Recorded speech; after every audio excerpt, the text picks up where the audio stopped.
In my 11 years in Francis Howell, I've attended 3 buildings, but I've never had a teacher who looks like me. When I was 12 years old, one of my classmates told me to go back to Africa.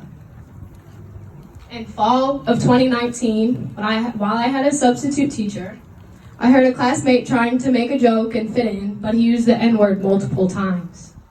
When I confronted him, he was not apologetic. Rather, he laughed and tried to justify it. None of the other 30 people in the classroom stood up for me. Their heads turned, but their mouths didn't open. I was so uncomfortable that I had to leave the room.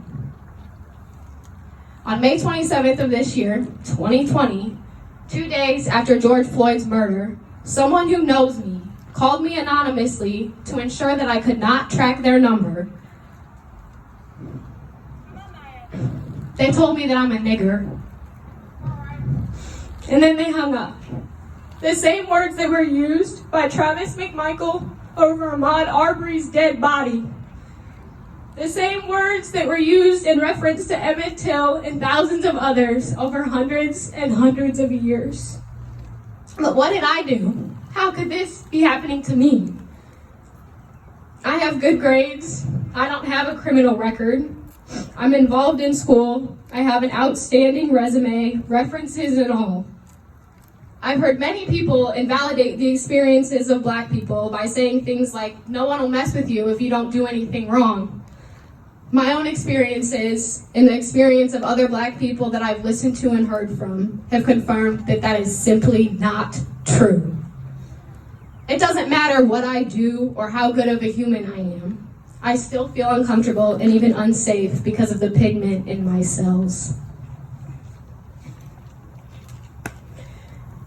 And it's terrifying what that will make other people do. Being nice to Black people or having a Black friend is not enough to end racism.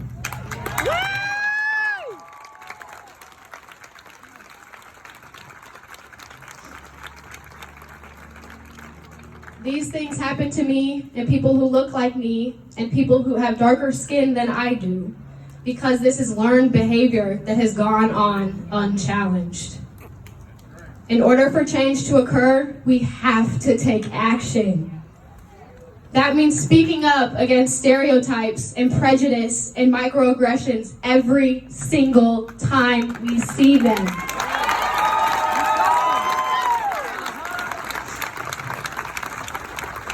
And I ask you to please understand that it is a privilege to learn about these things rather than to experience them your whole life.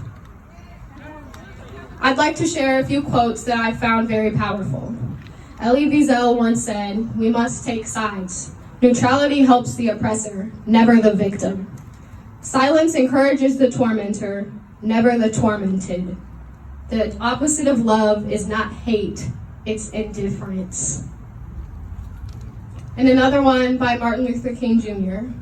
He said that the ultimate tragedy is not the oppression and cruelty by the bad people, but the silence over that by the good people. Thank you.